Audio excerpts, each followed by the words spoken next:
સ્વાગત છે મારી ચેનલ શ્રીનાથજી રસોઈ ઘરમાં। આજે આપણે બનાવીશું ફરાળી બટેટાનો ચેવડો। ફરાળી બટેટાનો ચેવડો બનાવવા માટે મેં અહીંયા લાલ કલરના બટેકા લઈ લીધા છે। આ બટેટાને આપણે 2 થી 3 વખત ચોખ્ખા પાણીથી ધોઈ લેવાના છે। બટેટા ઉપર માટીનો ભાગ ન રહે એની આપણે ધ્યાન રાખવી। બજારમાં પેકેટમાં મળે તેનાથી પણ સારો અને સાત્વિક એવો ચેવડો ઘરે બનીને તૈયાર થઈ જશે। ચાલો આપણે આપણી રેસીપીને સ્ટાર્ટ કરીએ। બટેકાને મેં ધોઈ લીધા છે। બટેકા ધોવાઈ જાય ત્યારબાદ આપણે તેની છાલને ઉતારી લઈશું। છાલ ઉતરી જાય તેના તરત જ બાદ આપણે બટેટાને પાણીની અંદર જ રાખવાના છે। અને આજે હું તમને બટેટાનો ચેવડો બનાવતી વખતે એની જે કતરણ હોય એની રીત કહી રહી છું।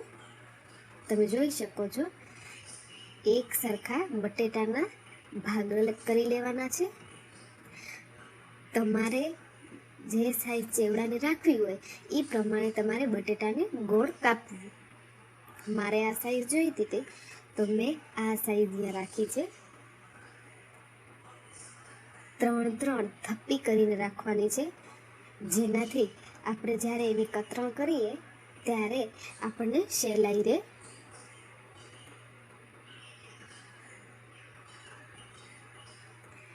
હવે આપણે જે બટેટાની વેફર કરીએ છીએ એની જે ખમણી આવે છે એની વડે આપણે આપણી કતરણ તૈયાર કરવાની છે। તમે જોઈ શકો છો આપણે બટેટાને હાથમાં લઈ અને ઊભા નીચેની તરફ આપણે કટ કરતું જવાનું છે, ઊભા રાખી। તમે જોઈ શકો છો આપણી કતરણ તૈયાર થઈ જશે। તમારે આનાથી પતલી કરવી હોય તો બટેટાને પતલા કાપવાના, જેનાથી એકદમ બજાર જેવી જ તમારી કતરણ થઈ બની અને તૈયાર થઈ જશે। આ કતરણ થતી જાય એટલે આપણે એને પાણીમાં એડ કરતું જવાનું છે। મેં બધી કતરણ કરી અને પાણીમાં એડ કરી લીધી છે। હવે તમે જોઈ શકો છો હું કતરણને સારી રીતે પાણીમાં ધોઈ રહી છું। 2 થી 3 વખત આપણે કતરણને ચોખ્ખા પાણીથી ધોવી પડશે। 2-3 વખત ધોવાઈ જાય અથવા તો તપેલાની અંદર રહેલું પાણી જ્યાં સુધી ચોખ્ખું ના દેખાય ત્યાં સુધી આપણે કતરણને ધોયા રાખવાની છે। તમે જોઈ શકો છો હવે તપેલાની અંદર રહેલું પાણી ક્લીન દેખાઈ રહ્યું છે। તો આટલી વખત આપણે ધોવાની છે બટેટાની કતરણ। અને હવે આપણે એને એક ચાળણીમાં નિતારી લઈશું। પાણી નીતરી જાય ત્યારબાદ આપણે એક કોટનનું કપડું વિછાવી અને તેની ઉપર કતરણને પંખાની નીચે સૂકવવા રાખી દઈશું। આપણે આ કતરણને તડકાની અંદર નથી સૂકવવાની, માત્ર તેની અંદરથી પાણીનો ભાગ સુકાઈ જાય એટલી વાર પંખાની નીચે આપણે મૂકી દઈશું। તમે જોઈ શકો છો આપણી કતરણ એકદમ કોરી થઈ ગઈ છે। જો કતરણની અંદર પાણી હશે તો તે ચીપકી જશે, પણ તમે જોઈ શકો છો કેવી છૂટી છૂટી દેખાઈ રહી છે। તો હવે આપણે આને ભેગી કરી લઈએ।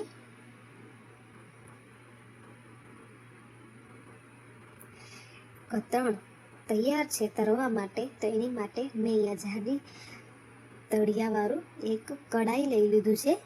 તેમાં તેલ એડ કરી દઈશું। આપણે અહીંયા ફરાળી કતરણ બનાવી છે એટલે મેં અહીંયા સિંગ તેલનો ઉપયોગ કર્યો છે। તેલ આપણું બરાબર ગરમ થઈ ગયું છે। હવે આપણે ચેક કરશું કતરણને એડ કરીને। હવે કતરણ એડ કરતા જઈશું અને ચમચા વડે તેને સતત હલાવ્યા રાખવાનું છે, જેનાથી આપણી કતરણ જે છે એકદમ ક્રન્ચી તૈયાર થશે। તમે જોઈ શકો છો જે પ્રકારે બજારમાં મળે એવી જ કતરણ બનીને તૈયાર થઈ છે। હવે એની અંદર એડ કરવા માટે મેં અહીંયા કાચા શીંગના દાણા તરી લીધા છે।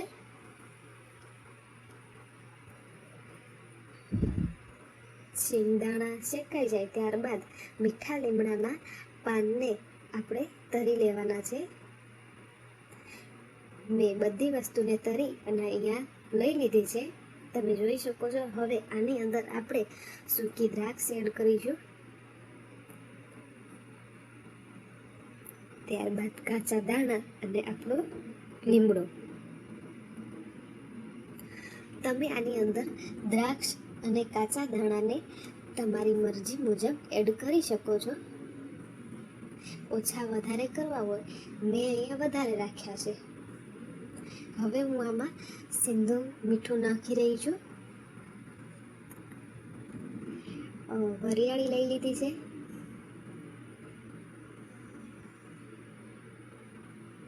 તલ લઈ લીધા છે. જો તમે ખાતા હોય તો તમારે એડ કરવાના, નહીં તો તમે સ્કીપ કરી શકો છો. મેં અહીંયા સાકરને પીસીને લીધી છે. ખાંડને હું એડ નથી કરી રહી, સાકર પીસીને લીધી છે. હવે આને સારી રીતે આપણે મિક્સ કરી લઈશું.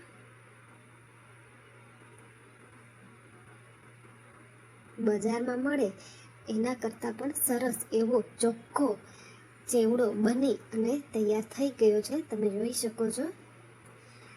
પોલા પોલા હાથ વડે 1 થી 2 વખત આ રીતે ચલાવી લેવું. જુઓ છે ને, પેકેટમાં મળે એનાથી પણ સરસ ચેવડો. હવે આપણે આને એક ડબ્બામાં નીકાળી અને સ્ટોર કરી લઈએ. આને આપણે 1 મહિના સુધી સ્ટોર કરી શકીએ છીએ. અત્યારે વરસાદ જેવું વાતાવરણ છે તો તમારે ડબ્બાને એરટાઈટ જ લેવો, નહીંતર આપણો ચેવડો હવાઈ પણ જઈ શકે છે. તમે જોઈ શકો છો કેવો સરસ ચેવડો બની અને તૈયાર થઈ ગયો છે. તો ચાલો ફરી મળીએ બીજી રેસીપી સાથે. જય શ્રી કૃષ્ણ.